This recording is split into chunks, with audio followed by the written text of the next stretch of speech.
Before we start, I want to say that only 1% of you are subscribed. Please subscribe because when we reach 1,000 subscribers, I will post a special video for you. David maneuvered through the buffeting turbulence, his spacecraft groaning under the strain as the alien planet's atmosphere clutched it in a relentless grip. Alarms blared, red lights flashing a dire warning as he struggled with the controls, his training the only thing keeping panic at bay. "Come on, hold together," he muttered, his voice steady despite the chaos. With a final, desperate effort, he managed a somewhat controlled crash landing in a vast, verdant meadow surrounded by towering alien flora. The craft shuddered violently upon impact, throwing David against his harness. As the dust settled and the echoes of the crash faded, David's breathing slowed. He checked himself for injuries, bruises, and a few cuts, but nothing serious. He released his harness and staggered to the hatch, which he manually forced open. Stepping out into the alien environment, David was hit by the heavy, humid air, rich with the scent of an unknown flora. The landscape was breathtaking. Colors he had never seen on Earth painted the horizon. Suddenly, rustling from the nearby bushes caught his attention. David's hand went instinctively to his side, where he usually carried a weapon, but there was nothing there. He watched, tense, as three figures emerged from the vegetation. They were tall, their skin shimmering subtly, eyes wide and intensely focused on him. Hello," David said, raising his hands to show he was unarmed. The universal translator clipped to his belt thankfully began to work, broadcasting his words in the alien language. The tallest of the aliens, a stern-looking individual with sharp eyes, responded, "Who are you? Why have you come here?" The translator conveyed the alien's deep, resonant voice with a hint of suspicion. "My name is David. I'm a human from Earth. My arrival here was an accident." "I mean no harm," David explained quickly, his gaze flicking between the three aliens as he assessed their reactions. The second alien, who carried himself with an air of curiosity rather than suspicion, stepped forward. "You crashed in the plains of Tessora," he said, his tone more welcoming. "I am Joran, and these are my companions, Gila and Torin."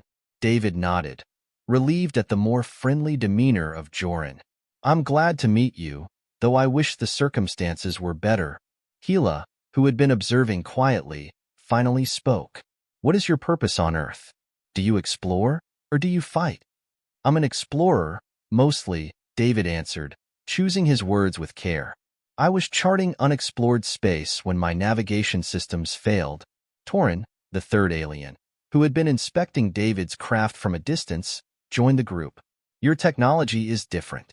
It looks advanced, but fragile. It's meant for exploration, not endurance," David admitted with a rueful smile. "Can you tell me more about where I am? About your people?" Joran gestured broadly. "You are far from your home, David of Earth. Our world is governed by the Council of Elders, and we live in peace, devoted to science and understanding of the universe." David's interest piqued. "I have much to learn from you, and perhaps you from me," he proposed hopefully. As the alien sunset began to paint the sky in hues of orange and purple, Joran nodded. "Come, let us help you with your injuries, and then we can discuss more. You have brought much to think about, David of Earth." Grateful, David followed them, his mind racing with the possibilities of this unexpected encounter. Though he was far from home and in an uncertain situation, the chance to learn about this new culture and perhaps share his own was an opportunity he couldn't pass up. As they walked, the alien landscape seemed less alien, and his initial trepidation gave way to a cautious optimism about what the future might hold. David followed Joran and his companions through a labyrinth of towering vegetation, their path illuminated by the bioluminescent glow of the flora. The air was thick with the perfume of alien blooms, a heady scent that was almost intoxicating. As they walked, Torin, who seemed to have taken a particular interest in David's technology, initiated a conversation. "Your ship, it uses what kind of propulsion?" he inquired, his voice resonating with a mixture of curiosity and skepticism. "It's primarily ion-based with a secondary photonic drive for faster-than-light travel," David explained, glad for the distraction from his aching body. "It's efficient over long distances, but not very robust against unexpected atmospheric entries. Apparently, Gila chuckled lightly, a sound that seemed to ripple through the air. It seems you humans are brave, venturing into the unknown with such fragile crafts. David smiled in response. Bravery, or just an insatiable curiosity about the universe. Their conversation was interrupted as they approached a structure that seemed to emerge naturally from the ground itself, its walls smooth and flowing like the trunk of a tree. Joran gestured towards the building with pride. This is the healing house. Our technology is different from yours. We harmonize with nature rather than bending it to our will. Inside, the healing house was cool and dim, lit by the same bioluminescent plants that dotted the landscape. An elderly alien, who introduced himself as Healer Soren, met them. Soren's eyes were gentle, and his presence calming. You're injured, Soren observed, his gaze fixed on David as he approached. Please, sit. Our methods of healing may be unfamiliar to you, but they are very effective. David, though apprehensive, trusted Joran and his friends enough to comply. He sat down on a smooth, stone-like table, which surprisingly contoured to his body shape, providing comfort. Soren placed his hands above David's injuries, and a warm light emanated from his palms. David felt a tingling sensation, and the pain began to subside. What is this? He asked, amazed. We use bioenergetic resonance to promote healing, Soren explained. Our bodies and even our technology are tuned to the natural energies of our planet. As David marveled at the sensation, Joran spoke up. While you recover, perhaps we can learn more about each other. Tell us about Earth. What is it like? David began to describe Earth, from the bustling cities filled with millions of people to the quiet, untouched places where nature ruled. He spoke of the oceans, the mountains, and the diversity of life that thrived on his planet. Torin and Gila listened intently, asking questions about human technology, culture, and government. And what brings peace on Earth? Torin asked, his tone hinting at the struggles his own planet had overcome to maintain harmony. It's complicated, David sighed. We have our conflicts, but also our moments of unity. Many strive for peace through diplomacy, cultural exchange, and mutual understanding. Gila seemed thoughtful. Much like us, though you carry the burden of your conflicts more openly. It is a different kind of bravery to face such challenges head-on. As the conversation deepened, David felt a genuine connection with these alien beings. They were so different yet so similar in their desires for peace and understanding. He felt a renewed sense of purpose, not just as a survivor of a crash, but as an ambassador for Earth. When the healing session ended, David felt physically restored and mentally invigorated. Soren invited him to stay with them while he figured out his next steps. Thank you, Soren, and all of you, David said gratefully. I hope I can be as much of a benefit to you as you've been to me today. Joran smiled. Let's walk back together. There is much more to see, and I believe the night cycle here will intrigue you with its natural spectacles. As they exited the healing house, the sky above was beginning to darken, and soon, the first of the night's many wonders would begin to unveil themselves. David knew that no matter what the future held, this first contact had changed him forever. The night on Aquaterra was unlike anything David had ever seen. The sky shimmered with a tapestry of colors, stars twinkling amidst waves of light that seemed to dance across the heavens. Joran and his companions led David to a high ridge overlooking a vast landscape, where the bioluminescent plants below echoed the spectacle of the sky above. It's called the illumination, Joran explained, noticing David's awe. It happens every night, but it's different each time. It's as if the planet is alive with light. It's beautiful, David replied, still mesmerized by the view. Nothing on Earth compares to this. As they sat watching the lights, Torin offered David a local fruit. Its skin tough, but the inside surprisingly sweet and refreshing. Tell us more about your explorations, Torin said. Have you been to many worlds like ours? David took a bite, enjoying the unexpected flavor, then answered, a few, though none quite as peaceful or as integrated with nature as Aquaterra. My missions are usually more about charting uninhabited planets, gathering data. It's rare to encounter advanced civilizations, especially ones as welcoming as yours. Gila, sitting beside them, leaned in closer. You speak of peace often. Is it because there is little of it where you come from? David considered his words carefully.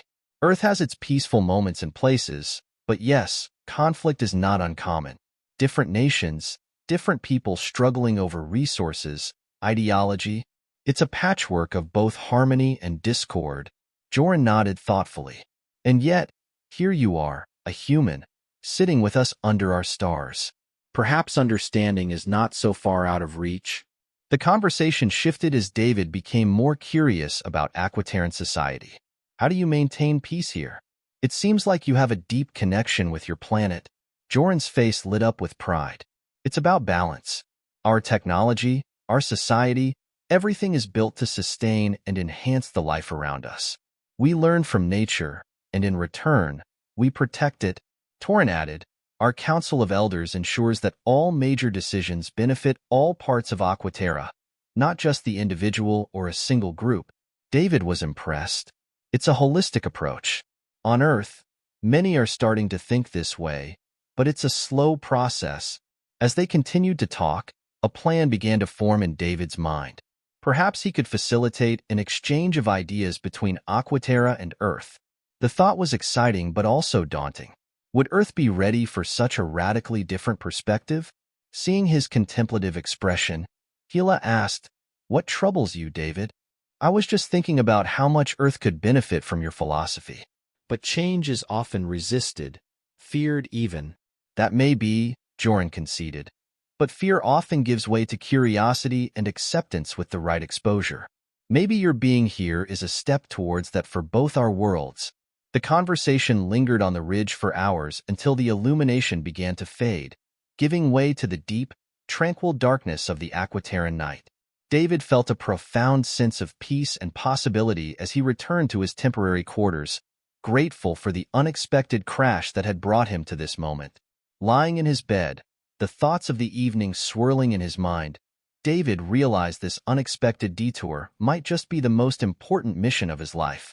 Tomorrow, he would propose his idea to Joran and the Council of Elders, a cultural exchange, hoping to bridge two very different worlds with the power of shared knowledge and mutual understanding. The morning light filtered through the translucent leaves, casting a soothing green glow over the village. David met Joran at the community center, a large, open structure that seemed to grow naturally from the ground itself, much like everything else in the Aquitaran architecture. "Good morning, David. Did you sleep well?" Joran greeted him with a warm smile. "Better than I have in a long time, thanks," David replied, returning the smile.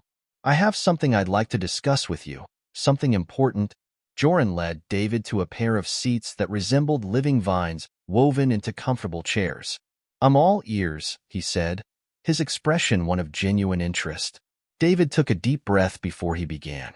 "Last night, I was thinking about how much Earth could learn from Aquaterra. Your approach to living in harmony with your environment, your methods of conflict resolution, your technology." He paused, searching for the right words. "I believe that both our worlds could benefit from an exchange of ideas, a sort of cultural and technological partnership." Joran nodded thoughtfully. "That is a significant proposal, David. What do you envision for this exchange?" "I'm not entirely sure of all the details yet," David admitted. "But perhaps we could start with a series of communications, maybe some visits between our scientists, leaders, even students. We could share knowledge, research, maybe even host symposiums here and on Earth." Joran considered this, his eyes reflecting a mix of contemplation and excitement. "It sounds like a promising start, and it's not unprecedented for us to share with others, though it has been many generations since we last interacted with an off-world civilization. I will need to discuss it with the Council of Elders, of course." "Of course," David agreed. "I just think there's so much potential for good here." "As do I," Joran replied. "Let's arrange a meeting with the Council. I think they'll want to hear your ideas directly from you." Grateful for the support, David followed Joran to the heart of the village where the Council of Elders met. The building was circular, with walls that spiraled upward, converging at a point that allowed natural light to illuminate the center of the room. The elders were a diverse group, each with a distinct aura of wisdom and authority. Joran introduced David, explaining his proposal briefly before allowing him to speak. Elders, thank you for hearing me today, David began, feeling the weight of the moment. I come from Earth, a world much different from yours. Despite our advancements, we face many challenges that your society has already overcome. I believe that through a partnership, an exchange of ideas and knowledge, we can help each other grow and prevent potential conflicts. An elder with a long, flowing beard, who introduced himself as Miran, spoke. Your words carry weight, young David. But tell us, why should we trust that this exchange will be beneficial? Our last encounter with another world was not fruitful. David nodded, understanding the skepticism. That's a fair concern.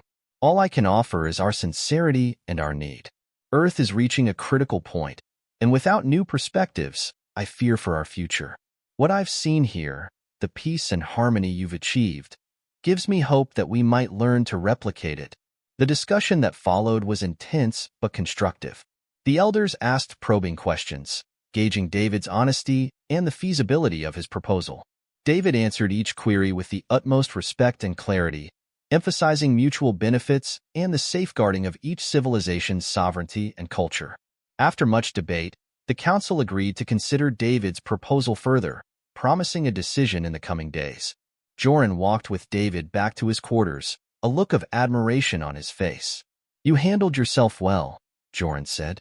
Whatever their decision, you've started something today, something that could lead to great things for both our peoples. David felt a mix of relief and anticipation. Thanks, Joran. Whatever happens, I'm glad to have made the attempt. As they parted ways, David felt the bond of their shared experience strengthening. He was no longer just a visitor on Aquaterra. He was a potential bridge to a new beginning.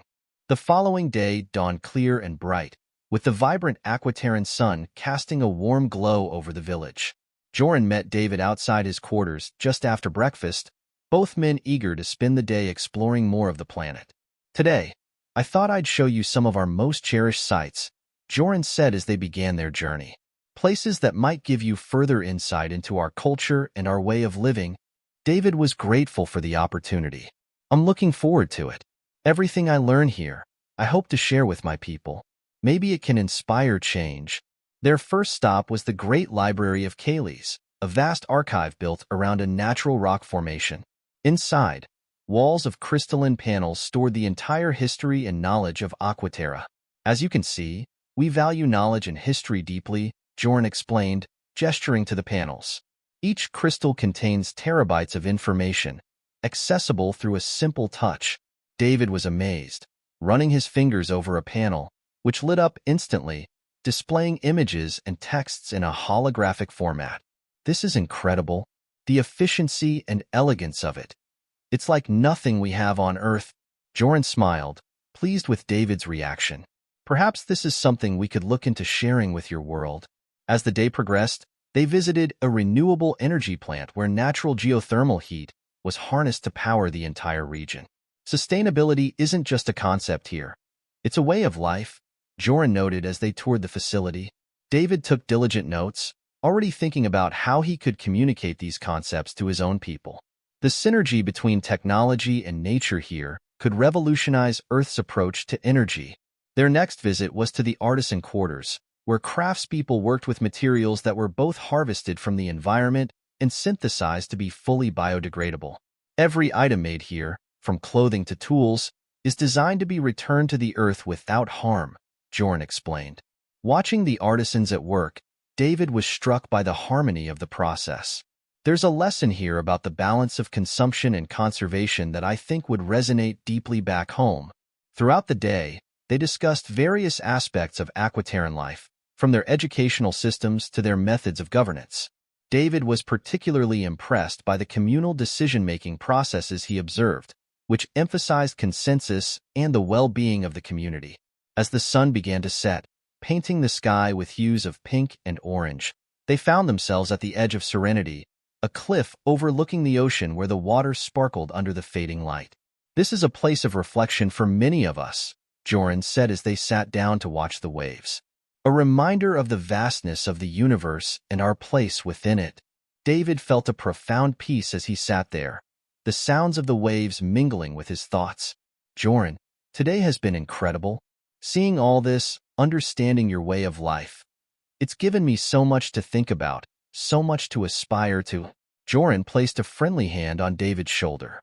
And you've given us much to consider as well. Your world, with all its challenges, is not so different from ours. We all seek balance, peace, and a better future for our children. As they returned to the village under the stars, David felt a renewed sense of purpose. The connections he was forming here, the insights he was gaining, they were more than just diplomatic exchanges. They were the seeds of a profound friendship and understanding between two worlds. After a day of exploration and discovery, the evening found David and Joran seated in a quiet alcove of Joran's home, a structure beautifully integrated into the surrounding landscape with views overlooking a tranquil lake. The soft glow of the planet's 3 moons reflected off the water, casting a serene light into the room. Joran offered David a drink, a mild intoxicant made from local fruits. As they settled into a comfortable silence, each lost in thought about the day's conversations. David broke the silence, his voice thoughtful. Joran, today opened my eyes in ways I didn't expect. The harmony your people have achieved with Aquaterra, it's not just inspiring, it's essential. I keep thinking about how Earth could benefit from just a fraction of your wisdom. Joran nodded, appreciating David's sincerity. Your desire to bring change to your world is commendable, David. But tell me, what fears do you hold about introducing our ways to Earth? David sighed, the weight of potential outcomes pressing on him. I worry about resistance, about the misunderstandings that might arise. Earth has diverse cultures, and not everyone looks kindly on change, especially from external influences. It is a valid concern, Joran agreed, taking a sip of his drink. Change can be disruptive, but it is also the path to growth. How do you think your leaders will respond? That's hard to say, David admitted. Some will see the potential benefits, others will fear losing power or control. It's going to be a delicate balance to present this in a way that doesn't seem like we're just handing over our independence to alien ideas. Joran smiled gently. Perhaps focus on the shared benefits. Highlight the universal values that both our worlds cherish. Peace, sustainability, respect for life. David nodded, feeling a spark of hope. Yes, that could be the bridge. And maybe start small, with joint initiatives that don't overwhelm but open the door for deeper cooperation. Their conversation drifted to specifics, discussing potential first steps for collaboration, such as environmental projects or educational exchanges that could pave the way for more comprehensive partnerships. As they talked, Hila joined them, her presence always a comfort to Joran. I couldn't help overhearing, she said, sitting down with them. You're planning to build a bridge of understanding, a noble endeavor. David welcomed her insight. Hila, I'd value your perspective. How do you suggest we begin? With trust, Hila said simply. Trust is the foundation of any relationship, be it between individuals or worlds. Demonstrate that you can be trusted by respecting our ways even as you share yours.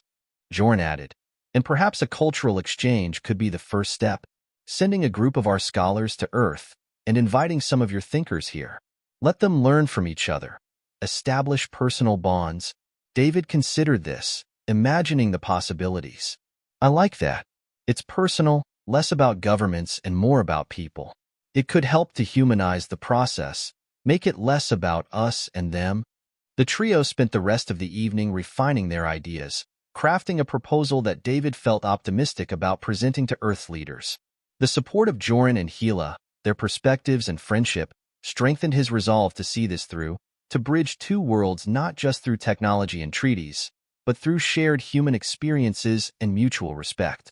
As the night deepened and the conversation wound down, David felt a profound connection to his new friends and their world. Whatever challenges lay ahead, he knew he had allies in Joran and Hila, and that together they could pave the way for a brighter future for both their worlds. The next morning, David found himself walking beside Joran along the banks of a gently flowing river that cut through the village. The sun had just begun to rise, casting a soft golden hue over the landscape, illuminating the dew-covered flora. Today feels like a new beginning, Joran said thoughtfully, skipping a flat stone across the water's surface. David smiled, feeling a mix of anticipation and anxiety about the upcoming video call with Earth's leaders. I hope they see the potential here like I do. They will. Your conviction will guide their vision, Joran replied confidently. They arrived at a small, open-air pavilion, where a communication setup had been prepared for David's presentation. As they tested the equipment, Torin joined them, carrying some technical schematics. Thought you might want to go over the talking points one more time, Torin said, handing David a data pad. And I added some visuals of our environmental tech. Might help illustrate the benefits. Thanks, Torin. I think visuals will definitely make a stronger impact, David said, reviewing the images and notes. As the time for the call approached, David felt a knot of nervousness in his stomach. Joran noticed his apprehension. Just speak from the heart, David. Let them see what you've seen. Feel what you've felt here. David nodded, taking a deep breath as the screen flickered to life, showing the expectant faces of Earth's diplomatic leaders. Good day, David began, his voice steady. I'm here today not just as a representative of Earth, but as someone who has experienced firsthand the incredible society that thrives on Aquaterra. I want to share with you all something truly special. He proceeded to explain the principles of Aquaterran society, emphasizing their sustainable practices and peaceful living. Torin's visuals came in handy as David detailed the environmental technologies that could help Earth reduce its ecological footprint. The response was mixed. Some leaders were visibly intrigued, others skeptical. A leader named Maria voiced her concern. How do we ensure that this exchange remains equitable? We don't want to become dependent on alien technology. David replied, that's a valid concern. This is why we're proposing a bilateral exchange. We also have much to offer, such as our advancements in medical technology and space exploration. This partnership is about mutual growth, learning from each other to better our societies. Joran then took a moment to speak. We, too, value our sovereignty and understand your concerns. Let us start small, perhaps with joint environmental projects or educational exchanges as David suggested. The conversation continued, with questions being asked and addressed, and the initial resistance slowly melting into cautious optimism. As the call ended, David felt a sense of accomplishment. The door had been opened, even if just slightly. That went better than I expected, David admitted as he turned to Joran and Torin, who were both smiling. It's just the start, Joran said. But a good start. Torin clapped David on the back. You did great. They're thinking about it. That's more than we could have hoped for initially. As they left the pavilion, David looked back at the screen, now dark. He thought about the days ahead, the challenges, and the potential triumphs. It was going to be a long journey, but one worth taking. The three of them walked back to the village, discussing potential first projects to propose, each more enthusiastic than the last. David felt not just the weight of his mission, but the support of his new friends, his new allies. Together, they had taken the first steps towards something revolutionary. The day after the successful call with Earth's leaders, David felt a sense of accomplishment mixed with uncertainty. The future of the partnership between Earth and Aquaterra wasn't guaranteed, but the door had been opened, and that was more than he had hoped for when he crash-landed on this strange planet. Joran met David by the lake, where the peaceful waters reflected the clear sky. The air was still, and there was a sense of calm that David had come to appreciate during his time on Aquaterra. How do you feel today? Joran asked as they both sat down on a large, smooth boulder that jutted out over the water. David exhaled, feeling the weight of recent events. Better. It's strange. I came here by accident, and now it feels like I'm leaving a part of myself behind. I've grown attached to this place, to all of you. Joran looked at him with understanding. It is hard to leave a place once it starts to feel like home. But no matter what happens, remember, you've already made a difference. That's something that can't be taken away. David nodded, but his mind was troubled. His mission from Earth was essentially over, and the diplomatic discussions would continue without him. In a few days, the rescue ship from Earth would arrive to take him back. The thought of leaving filled him with a sense of loss. Over the past few weeks, Aquaterra had become more than just a place of refuge. It had become something more personal. Torin approached from the village, carrying a few small gadgets. I thought you'd like to see these before you leave, he said with a grin, handing David a handheld device. A little piece of Aquaterran tech. For research purposes, of course. David chuckled as he took the device. I'll be sure to put it to good use. Thanks, Torin. You've been a great help. Torin waved it off. It's the least I could do. You've opened up new possibilities for us, too. I wouldn't be surprised if we're collaborating on something bigger in the near future. David couldn't shake the feeling that this wasn't the end of his time on Aquaterra. He had developed genuine friendships here, and he wasn't ready to just walk away from them. His heart wrestled with the reality of his return to Earth. As they sat in silence, Joran broke it with a quiet but thoughtful question. David, you've done what you came here to do. But if you had the choice, what would you want to do next? The question hit David hard. It was the first time he realized that maybe, just maybe, he had more control over his future than he thought. He could return to Earth, rejoin his people, and resume his role as an explorer. Or he could stay. I don't know, David said slowly, his voice filled with uncertainty. Earth is my home, but Aquaterra feels like it could be too. Joran nodded but didn't speak, letting David process his own thoughts. After a long pause, David continued. I guess I always thought my mission was about finding something out there, charting new territories, discovering the unknown. But this is different. It's not just about exploration. It's about connection. Torin, who had been quietly listening, spoke up. David, if you stayed, you wouldn't just be an outsider. You've already integrated with us more than you realize. We value your perspective, your experiences. You've helped us just as much as we've helped you. Joran looked at David with a small, encouraging smile. The decision is yours. But whatever you choose, know that you have a place here. David felt the weight of their words. His thoughts drifted to the life he had on Earth, his friends, his family, his career. But here, on Aquaterra, he had found something unexpected, something deeper. A sense of purpose that transcended his role as a soldier or an explorer. It was about creating something new, something meaningful with people who had welcomed him despite their differences. He stood up and walked to the edge of the water, watching the small ripples on the surface. The sun was beginning to set, and the sky blazed with brilliant oranges and purples. It was a sight he had come to love, one that felt like it was calling him to stay.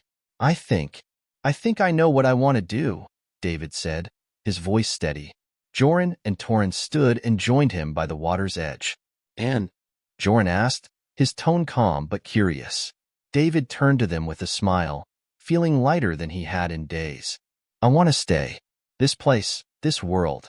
It feels like it's where I'm supposed to be. I don't know what's going to happen next, but I want to be part of it. Joran grinned broadly. Then welcome, officially, to Aquaterra, David. Torin laughed and clapped David on the back. I had a feeling you'd come to that decision. We'll make sure you're set up here, and there's plenty of work to be done. As the sun disappeared below the horizon, David felt a sense of peace wash over him. He had made his decision. The rescue ship would come, but he wouldn't be boarding it. His new life was here, among the people of Aquaterra, where he would help forge a new path for both their worlds. The future was uncertain, but David no longer feared it. He had found his place, and whatever challenges lay ahead, he knew he wouldn't face them alone.